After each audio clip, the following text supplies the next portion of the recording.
Selamat berjumpa kembali dalam sesi Wahyu Khusus.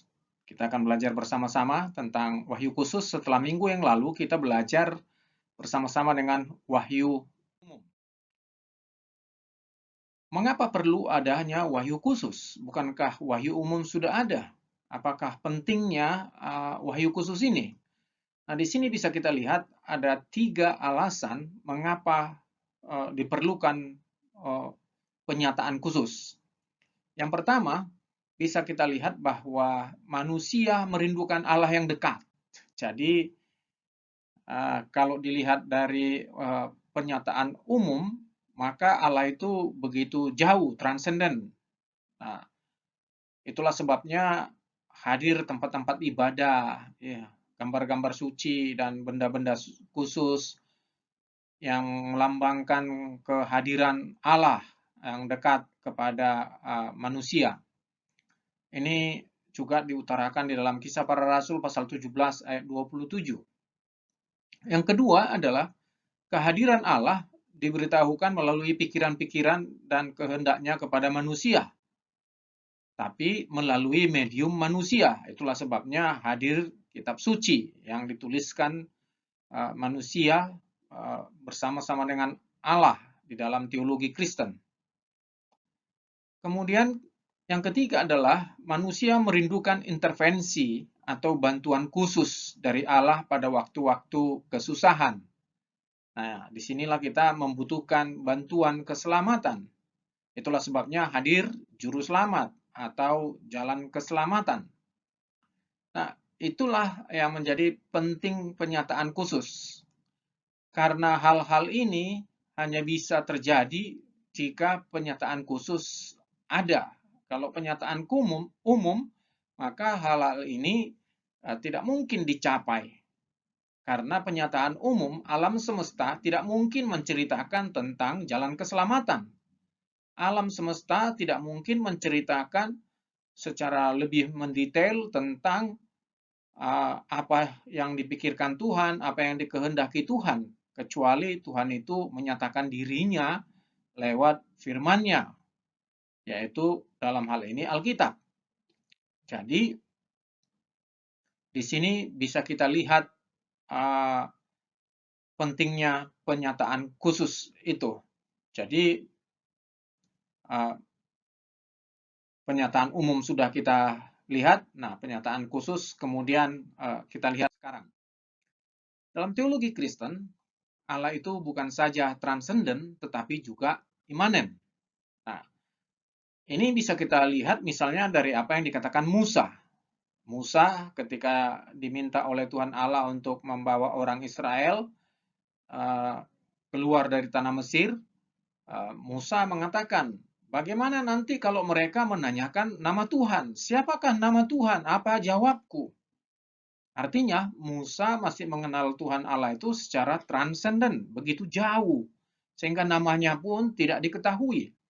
Itulah sebabnya Tuhan Allah menjawab, Aku adalah Aku. Ego eimi. Aku adalah Aku. Apa yang dimaksud dengan ego eimi ini? Eimi itu adalah penyataan secara kekal. Dari kekal. Nah, di sini bisa kita pahami Tuhan menyatakan dirinya bahwa Dia adalah Tuhan yang dari kekal.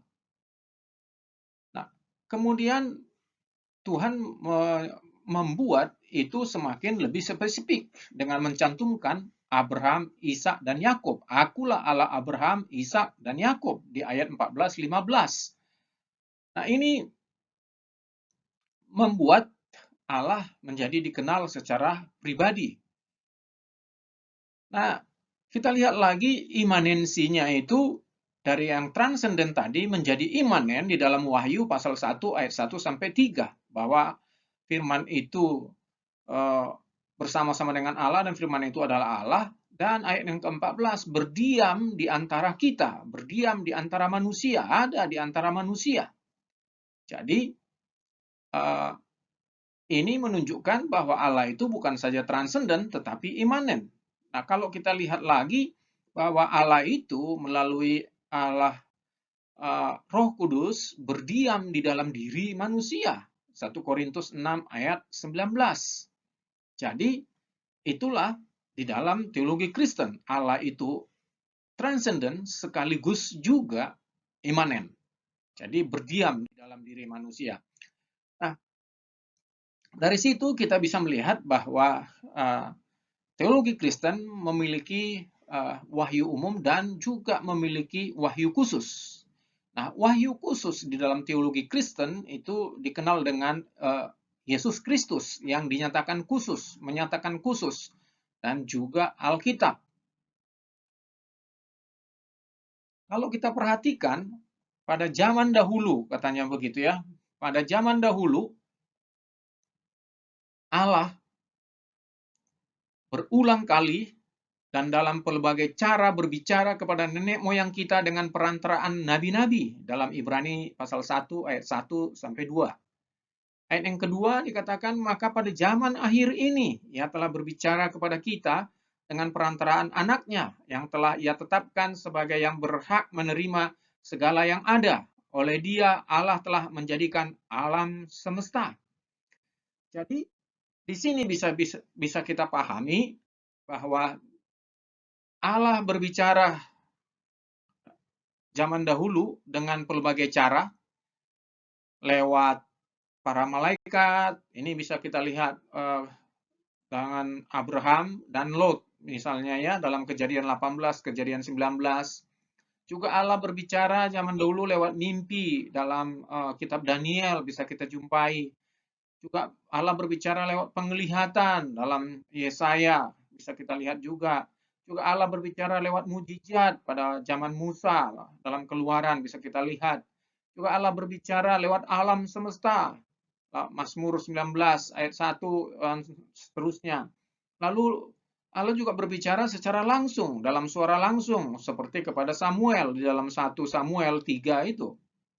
Juga bisa kita lihat bahwa Allah juga berbicara dari Nabi mempelajari tulisan Nabi yang lain di dalam Daniel pasal 9. Daniel mempelajari tulisan Nabi lain.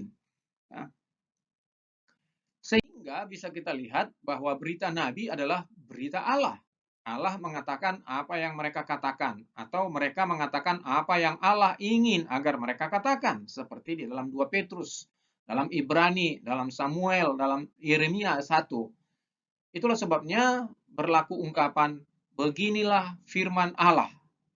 Ungkapan-ungkapan itu sering kita lihat di dalam Alkitab. Beginilah firman Allah. Kemudian kita dapat menyimpulkan bahwa Allah berbicara zaman sekarang dari teks tadi, yaitu lewat Kristus, juga lewat Alkitab. Kristus itu merupakan wujud pewahyuan khusus dari manusia, ya, karena lewat Kristuslah kita mengerti keberadaan Allah. Kemudian Alkitab. Alkitab juga merupakan penyataan khusus Allah kepada manusia lewat Roh-Nya yang kudus, ya. Penyataan dalam Alkitab ini merupakan yang terlengkap dan yang paling jelas diberikan kepada manusia. Ya. Sehingga Alkitab menjadi sumber teologi yang dicatat oleh Roh Kudus. Ya.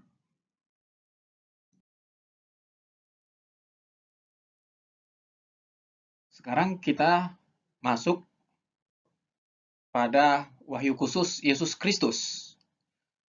Nah, untuk memahami Yesus Kristus ini memang sangat sulit. Jadi, kalau kita lihat mengapa begitu sulit, oleh karena wawasan dunia.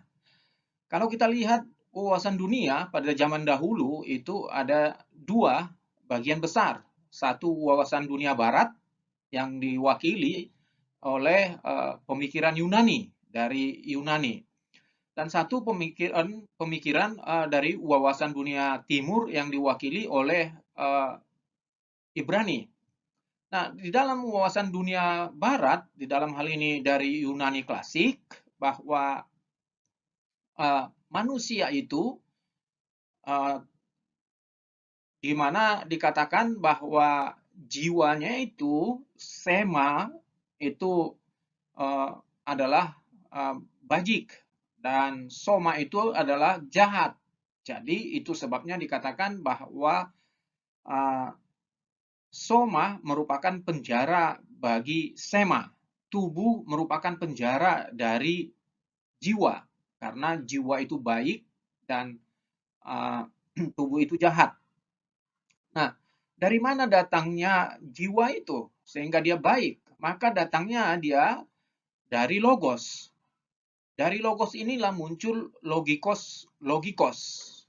Nah, logikos itulah yang hadir menjadi di dalam diri manusia menjadi baik. Sehingga tidak mungkin logos menjadi manusia.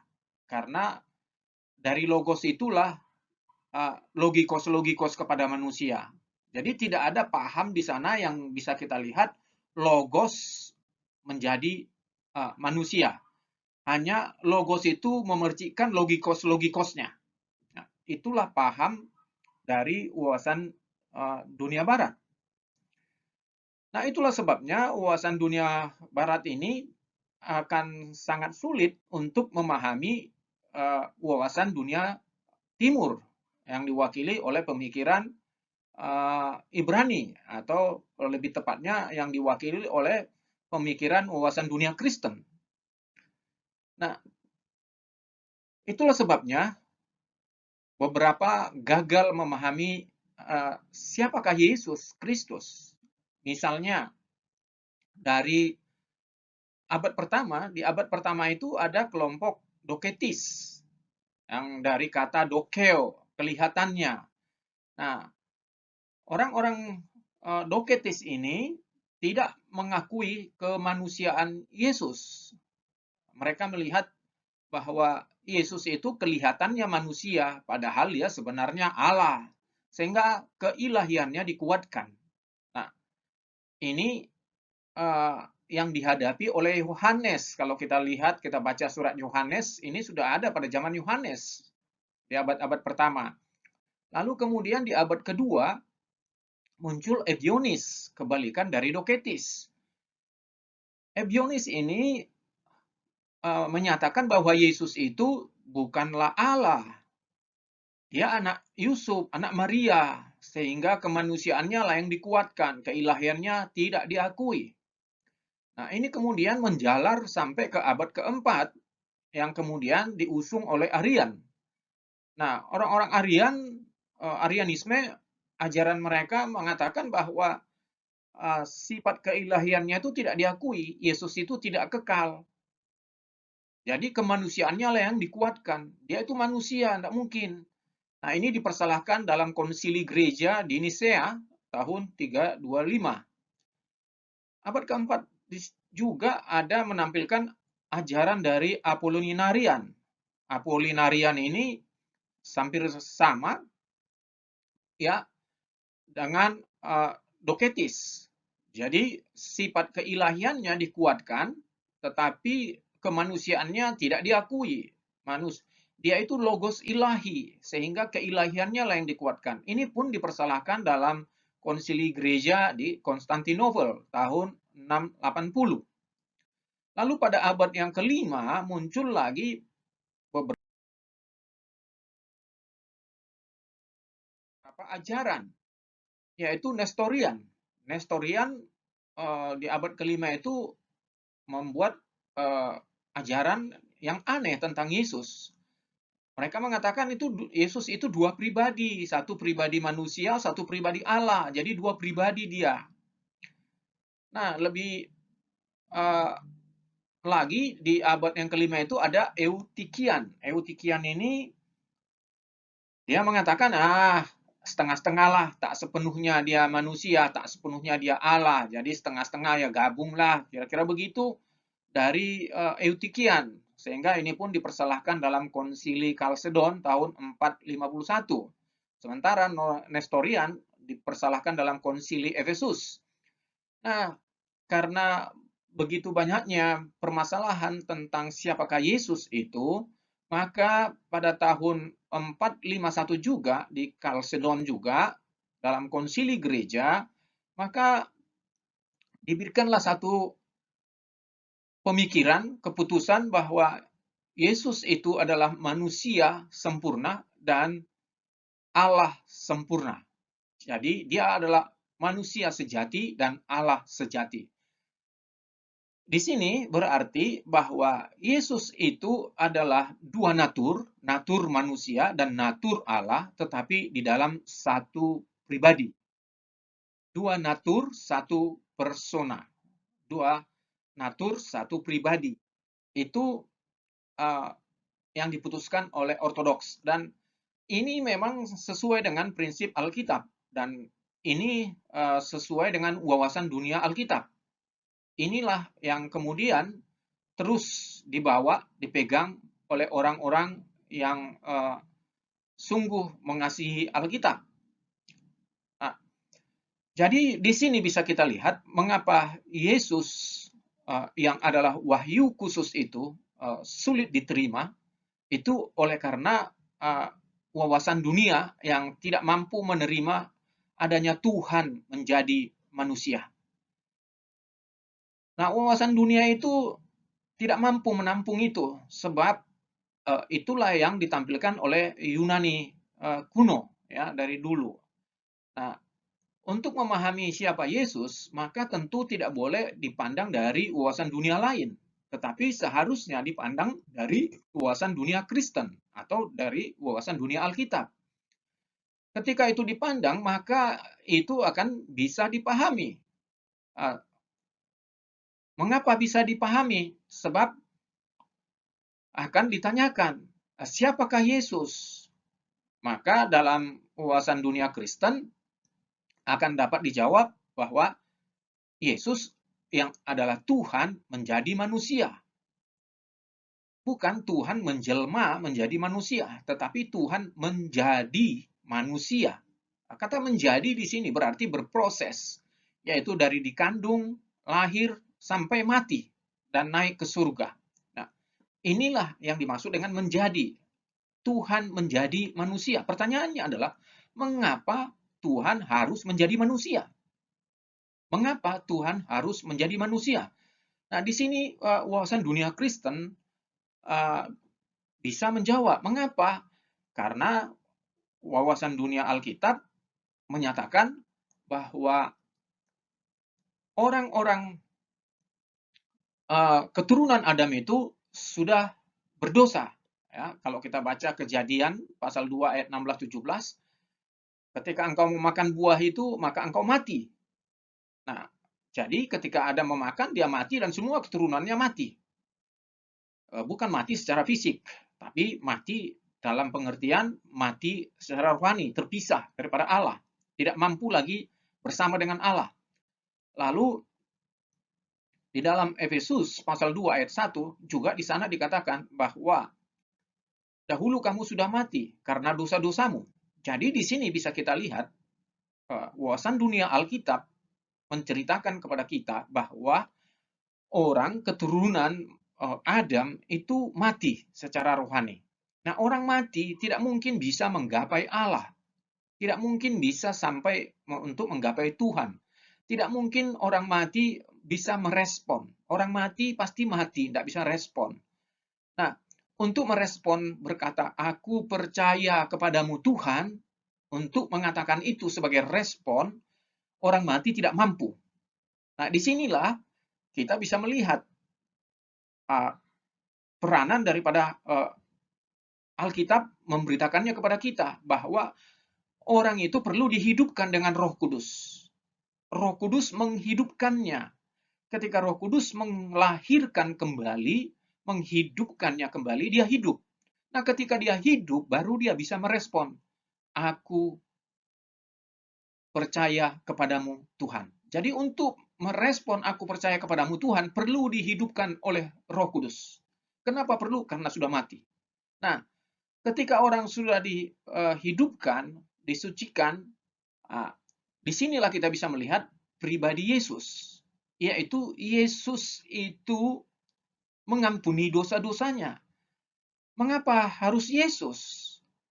Di sini bisa kita lihat mengapa harus Yesus.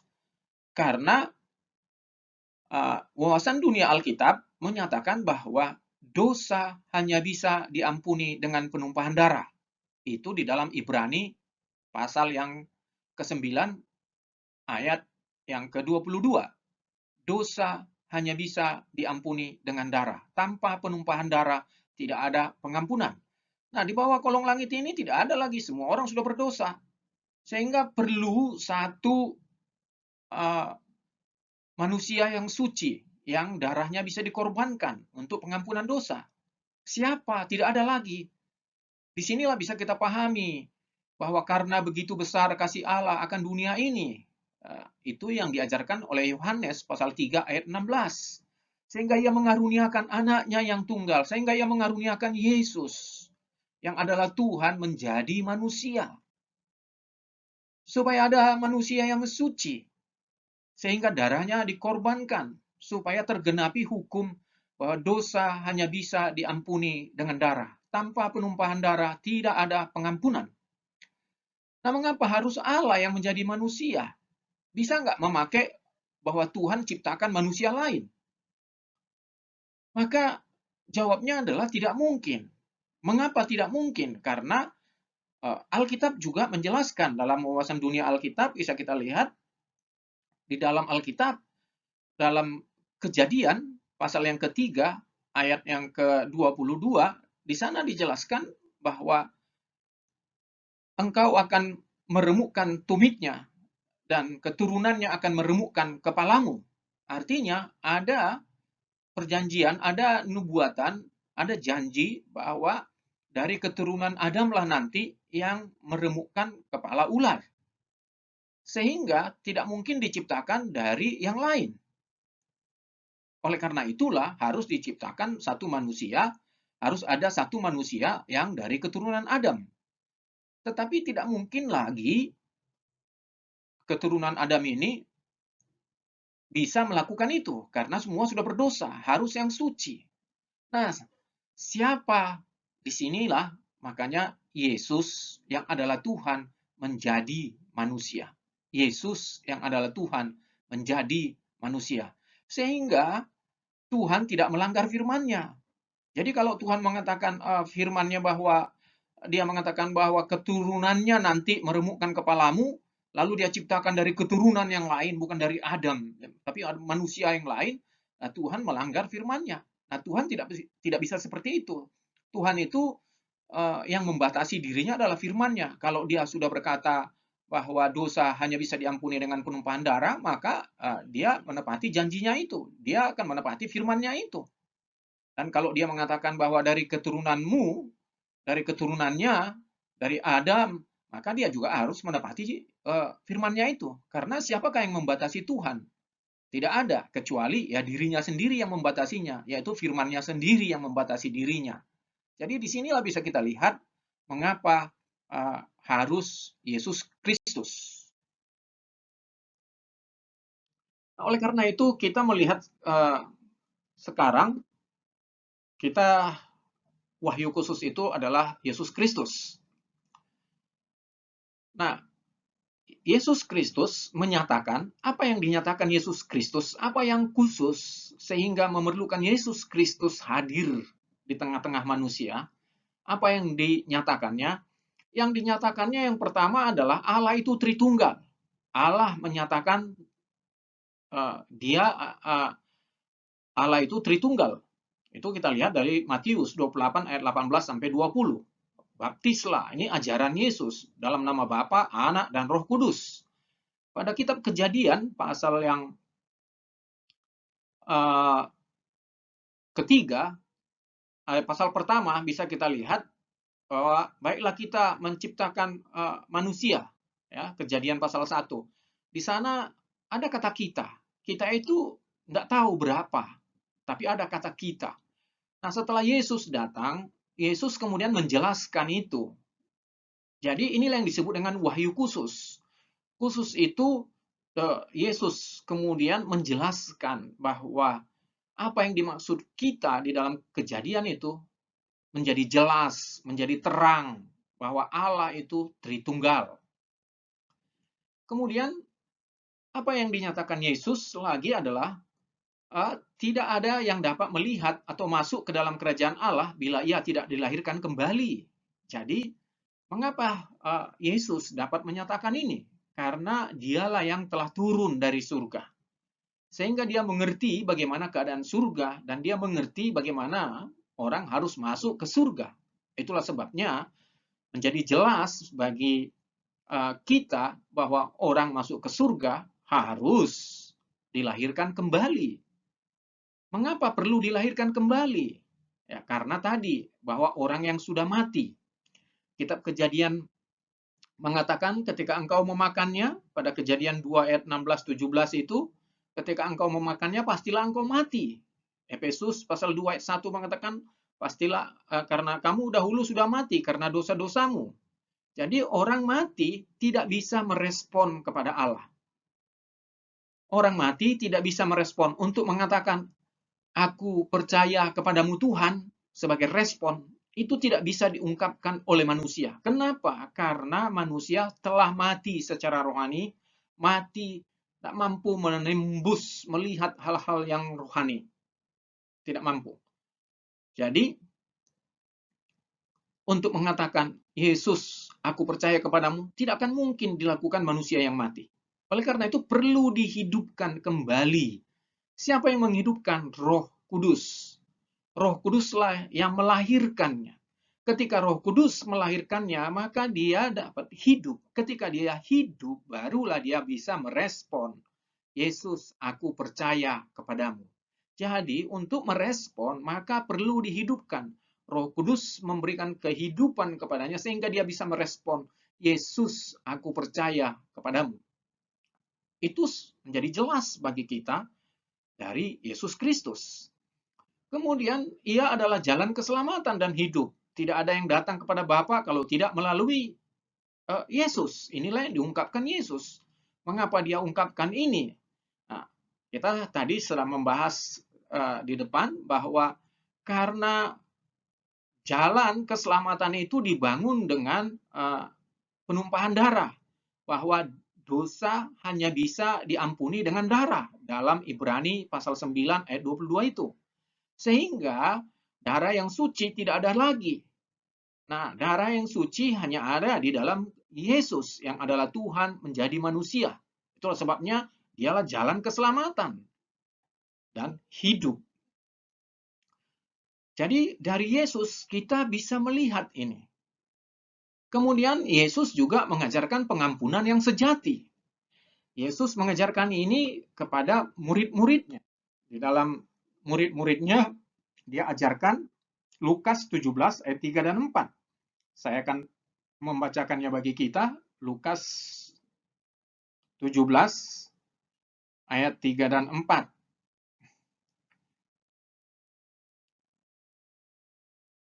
Saya bacakan bagi kita begini.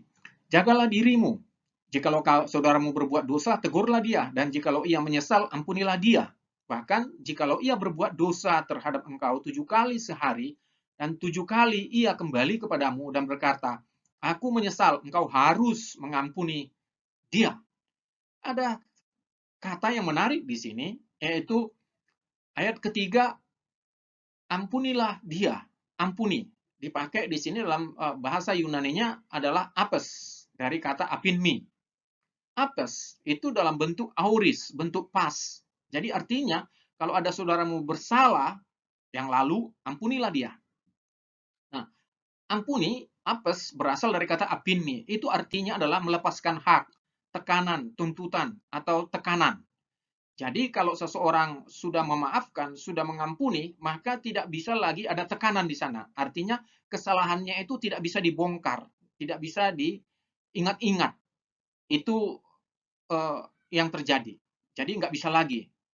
Tetapi di ayat yang keempat, di sini dijelaskan di ayat yang keempat bahwa engkau harus mengampuni dia. Ya, kalau 7 kali sehari dan 7 kali ia kembali kepadamu dan berkata, aku menyesal, engkau harus mengampuninya. Ini bukanlah soal masalah penafsiran simbol. 7 kali, oh angka 7, sempurna. Maka kita harus mengampuni sempurna. Oh, tidak seperti itu. Tetapi di sini kita lihat dari katanya, apes, apeseis, berubah menjadi future indikatif aktif. Artinya, orang yang bersalah ke masa depan pun kita harus aktif memberikan pengampunan.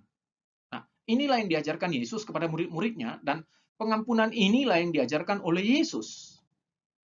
Dan itulah juga yang dikerjakan oleh Yesus kepada manusia. Ketika Yesus mengampuni manusia, maka dosa manusia, dosa yang diampuninya itu, baik masa lalu, masa kini, masa yang akan datang pun diampuni. Sempurna diampuninya, karena ia menjadi korban sekali dan untuk selama-lamanya. Dia telah menjadi korban yang suci, korban yang kudus, yang dikorbankan sekali dan untuk selama-lamanya. Jadi dari mana kita tahu? Itulah Yesus mengajarkannya kepada kita. Jadi banyak lagi yang diajarkan oleh Yesus sebenarnya yang harus kita ungkap, tetapi itu nanti dalam pelajaran Kristologi. Ya, bagi kita untuk penyataan khusus ini cukuplah sampai di sini. Kemudian kita lihat penyataan khusus yang kedua adalah Alkitab. Di dalam Alkitab ada tertulis 2 Timotius 3 ayat 16. Segala tulisan yang diilhamkan Allah memang bermanfaat untuk mengajar, untuk menyatakan kesalahan, untuk memperbaiki kelakuan, dan untuk mendidik orang dalam kebenaran. Apa yang dimaksud dengan diilhamkan? Kata diilhamkan, theopneustos, itu diterjemahkan diilhamkan. Nah, diilhamkan ini tidak menunjuk pada peranan Allah semata-mata atau peranan manusia semata-mata. Ini dalam teologi Kristen.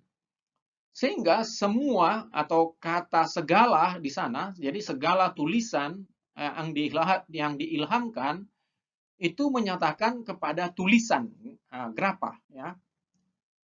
Menyatakan segala tulisan. Jadi grapha yang diilhamkan Allah, jadi bukan suatu ide atau arti atau tradisi yang diilhamkan itu, tapi grapha, tulisan itu. Sehingga di sini bisa kita lihat bukan penulisnya yang diilhamkan, tetapi tulisannya, Alkitab itu sendiri, gitu ya. Nah, jadi kita bisa melihat bahwa kata bermanfaat di sana tidak berarti Alkitab bermanfaat karena berguna untuk tujuan tertentu. Bukan itu sebenarnya. Tapi Alkitab bermanfaat karena dia dinapaskan, diilhamkan oleh Allah. Itulah yang menjadi sebab mengapa Alkitab menjadi berotoritas. Selanjutnya kita bisa melihat kenapa Alkitab juga menjadi berotoritas, itu bisa kita lihat dari Yohanes pasal 10 ayat 34-35. Perasa ada tertulis, firman Allah tidak dapat dibatalkan di sana. Jadi ini dari kata lutenai. Ini menunjukkan pada hukum atau firman Allah yang di dalam perjanjian lama, yang tidak dapat dihapuskan atau tidak dapat rusak. Jadi karena dia tidak dapat dihapuskan, tidak dapat rusak, maka membuat Alkitab itu berotoritas. Dan lagi, apa yang diungkapkan oleh 1 Petrus 2 ayat 21. Di sana diungkapkan bahwa nubuat di dalam Alkitab tidak dihasilkan oleh kehendak manusia, melainkan oleh Allah yang menggerakkan orang tersebut dengan Roh Kudus. Sehingga apa yang tertulis di dalam Alkitab tidaklah bisa hasil nubuat dari manusia. Tidak bisa. Kalau hasil nubuat dari manusia itu namanya lubuat-lubuat. Ini tidak bisa, tapi digerakkan oleh Roh Kudus. Roh Kudus di sana mengambil peran. Itulah sebabnya karena Roh Kudus adalah Allah Tritunggal, maka Alkitab itu menjadi berotoritas. Nah, bukti daripada otoritas Alkitab itu bisa kita lihat bahwa Yesus sendiri, ya, Yesus mengikuti apa yang dituliskan kitab nabi-nabi. Artinya Yesus menundukkan diri kepada apa yang ditulis di dalam kitab nabi-nabi. Sering sekali Yesus mengungkapkan, kalau kita baca misalnya Matius pasal 26 ayat 54. Sebentar kita lihat Matius misalnya 26 ayat yang ke-54. Di sana dijelaskan demikian. Jika begitu, bagaimanakah akan digenapi yang tertulis dalam kitab suci yang mengatakan bahwa harus terjadi demikian? Jadi Yesus menundukkan diri. Ayat 56-nya dikatakan, akan tetapi semua ini terjadi supaya genap yang ada tertulis dalam kitab nabi-nabi. Jadi, Yesus pun yang adalah Tuhan sendiri menundukkan diri kepada Alkitab, kepada firman Allah. Mengapa Yesus yang adalah Tuhan menundukkan diri? Siapa yang bisa membatasi Allah? Bukankah Yesus itu Allah? Mengapa dia harus membatasi diri dengan Alkitab? Nah, di sini bisa kita pahami bahwa yang bisa membatasi Allah adalah Allah sendiri, dirinya sendiri. Yaitu ketika dia berfirman, ketika dia berkata sesuatu, maka sesuatu itu haruslah genap, haruslah terjadi. Jadi ketika dia mengeluarkan penyataannya, maka penyataannya itu haruslah genap. Itulah sebabnya Yesus yang adalah Allah tidak melanggar firman-Nya sendiri. Ya, tidak melanggar. Allah tidak melanggar firman-Nya. Disinilah bisa kita lihat sinkronnya Allah dengan firman-Nya. Lalu kemudian, apakah seseorang bisa mendapatkan wahyu baru lagi? Oh, dia mendapatkan wahyu baru. Kemudian dengan mengatakan singkirkan Alkitab, masa kita dibatasi oleh Alkitab, gitu ya? Masa kita dibatasi oleh Alkitab? Sudah singkirkan saja Alkitab itu. Allah memberikan wahyu kepada kita. Allah memberikan wahyu kepada saya seperti itu. Apakah mungkin itu bisa terjadi? Nah, kalau kita lihat dari sini, maka itu tidak mungkin terjadi. Yesus yang adalah Tuhan ya menundukkan diri kepada Alkitab. Siapakah kita yang bisa menyingkirkan Alkitab yang adalah firman Allah, yang mau memberikan wahyu sendiri, yang mau menyatakan firman Tuhan secara sendiri-sendiri yang bertentangan dengan Alkitab. Allah sendiri, yaitu Allah anak, yaitu Yesus Kristus menundukkan diri kepada Alkitab. Siapakah kita yang bisa mendapatkan wahyu baru, wahyu yang lain, yang tidak ada di dalam koridor kitab suci? Itu sangat mengherankan. Lalu kemudian para rasul PB juga sering mengutip PL. Jadi kita bisa melihat di perjanjian baru dalam Yohanes, dalam Kolose, dalam Ibrani, sering sekali mengutip perjanjian lama. Perjanjian lama itu sudah menjadi kanon tahun 400 sebelum Masehi. Nah, artinya perjanjian baru pun itu selalu tunduk, ya rasul-rasul itu tunduk kepada apa yang sudah difirmankan di dalam perjanjian lama. Kemudian penggenapan pelbagai nubuat, misalnya, mengapa bukti otoritas. Jadi kalau kita lihat misalnya penyebaran bangsa Israel itu sudah ada nubuat-nubuat terhadap bangsa-bangsa yang lain yang bukan non-Yahudi, itu juga ada. Juga di Daniel 11 tentang hari-hari kerajaan Yunani beberapa ratus tahun kemudian itu pun sudah ada diberitakan. Jadi nubuat-nubuat yang ada di dalam Alkitab itu digenapi. Nah, itu bukti Alkitab itu berotoritas. Jadi di sini bisa kita pahami wahyu khusus yaitu Alkitab itu memiliki otoritas, berotoritas sebab dia adalah firman Allah. Dan itulah sebabnya Yesus juga menundukkan diri atau Yesus tidak keluar dari firman-Nya. Nah, Yesus tidak keluar dari firman-Nya. Jadi marilah kita jangan lagi mendapatkan wahyu baru. Ya, tapi janganlah kita ingin melebihi Yesus, melebihi Tuhan. Tuhan sendiri atau Tuhan Yesus sendiri tidak mau seperti itu. Mengapa kita mau seperti itu? Nah, kemudian bisa kita lihat Alkitab menjadi standar jadinya. Karena dia berotoritas, Alkitab itu menjadi standar. Alkitab menjadi standar iman dan kehidupan umatnya. Karena itu tidak boleh ditafsirkan menurut kehendak sendiri. Jadi menafsirkan Alkitab itu tidak boleh tafsirkan menurut tendensi teologi kita, menurut tendensi pemikiran kita. Tapi tafsirkanlah dengan baik, dengan bertanggung jawab, dengan sangat kritis, sehingga kita minta Roh Kudus menerangi kita supaya kita mendapatkan iluminasi, pencerahan. Jadi, oleh karena itu, kita sudah belajar beberapa minggu yang lalu bagaimana menafsirkan Alkitab supaya sampai kepada kita. Bagaimana Allah berbicara supaya sampai kepada kita. Maka ditolong oleh hermeneutik.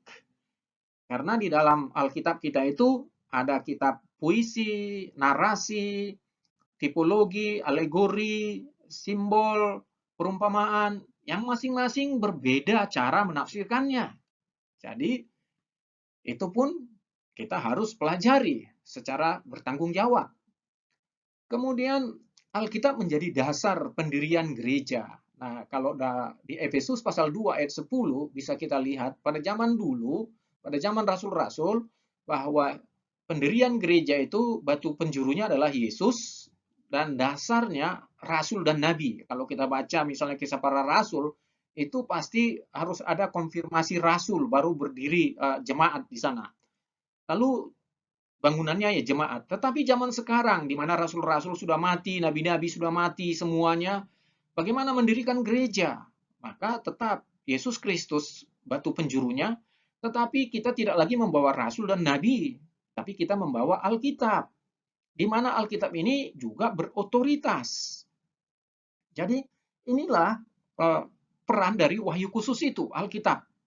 Jadi Alkitab inilah yang kita pelajari. Jadi kalau kita mau mendirikan gereja, maka belajarlah Alkitab dengan baik. Jadi jangan mendirikan gereja, tidak pernah sekolah teologi, tidak pernah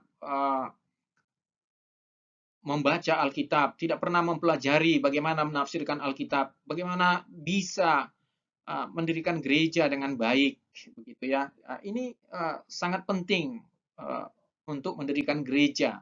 Jadi gereja dibangun di atas dasar Alkitab, Yesus Kristus batu penjuru untuk zaman sekarang. Sehingga Alkitab, apa yang kita dapatkan dari wahyu khusus ini, maka melalui Alkitab menyatakan siapa Allah Tritunggal. Nah, kalau tadi Yesus Kristus menyatakan Allah Tritunggal, Alkitab juga menyatakan Allah Tritunggal. Jadi, bisa kita lihat pernyataan-pernyataan Allah Tritunggal banyak sekali. Bapa dan aku adalah satu, katanya ya. Banyak sekali yang menunjukkan teks-teks seperti itu. Lalu kemudian, tetapi yang sangat gamblang ya ada beberapa ayat begitu yang sangat gamblang begitu. Nah, kemudian penciptaan alam semesta. Kita tahu Alkitab alam semesta diciptakan. Jadi kita tidak meraba-raba, tidak mencari-cari. Nah, Ibrani pasal 11 ayat 3. Di sana dijelaskan bahwa dengan iman kita mengerti bahwa Allah menciptakan alam semesta. Jadi siapa pencipta alam semesta? Bagaimana menciptakannya? Kita tahu ada Tuhan. Jadi ilmu pengetahuan seperti apapun tidak dapat mencarinya, tidak dapat mengetahuinya. Ya, karena kejadian alam semesta adalah kejadian yang supranatural. Lalu kemudian akhir alam semesta juga kita tahu. Alkitab menyatakannya. Bagaimana akhir alam semesta? Dalam Wahyu pasal 21 dikatakan akan datang nanti langit baru dan bumi baru. Bumi ini akan lenyap. Begitu. Dan bagaimana nanti akhirnya semua ada tertulis. Lalu bagaimana beribadah dan menyembahnya? Alkitab juga menyatakannya supaya kita tahu bagaimana menyembah Allah. Supaya kita tahu bagaimana beribadah kepadanya. Jadi ini diberitahu juga oleh Alkitab. Lalu kemudian Alkitab juga menyatakan bahwa Allah merupakan sumber segala pengetahuan. Beberapa minggu yang lalu kita sudah belajar ini. Bahwa Allah memberikan roh keahlian. Memberikan orang-orang ahli. Ya. Jadi Allah memberikan keahlian kepada orang-orang. Jadi sehingga orang-orang itu mampu menjadi desainer. Mampu menjadi ahli emas, ahli besi. Mampu menenun pakaian lenan halus. Dan bukan hanya itu, Allah juga menciptakan atau memberikan guru dalam Keluaran 35 ayat 34. Jadi para guru inilah yang nanti kemudian mengajarkan keahlian-keahlian itu kepada keturunan berikutnya dari manusia. Sehingga manusia mendapatkan keahlian itu terus-menerus dan terus-menerus dikembangkan. Itu pun dari Tuhan Allah. Nah, kemudian Alkitab juga menyatakan bagaimana hidup bermasyarakat dalam Roma pasal 12 dan Roma pasal 15. Bagaimana seharusnya kita bermasyarakat? Hidup seperti apa? Itu pun diceritakan, Alkitab menyatakannya.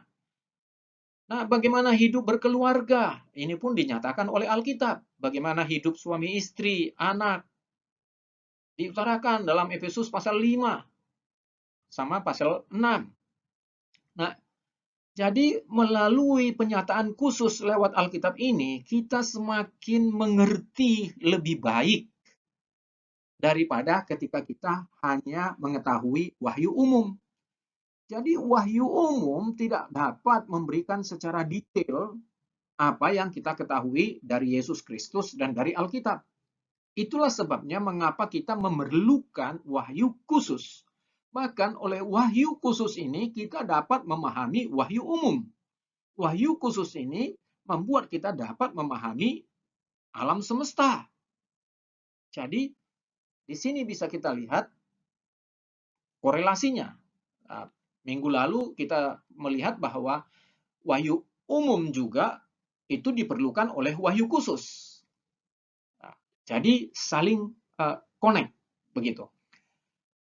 Ini yang bisa kita lihat dari sesi ini. Saya tidak menjelaskan tentang lebih detail tentang inerensi dan yang lain. Itu nanti dalam sesi-sesi berikutnya secara detail akan dibahas. Ini hanya membahas tentang wahyu khusus dan wahyu umum. Begitu. Sampai di sini, terima kasih.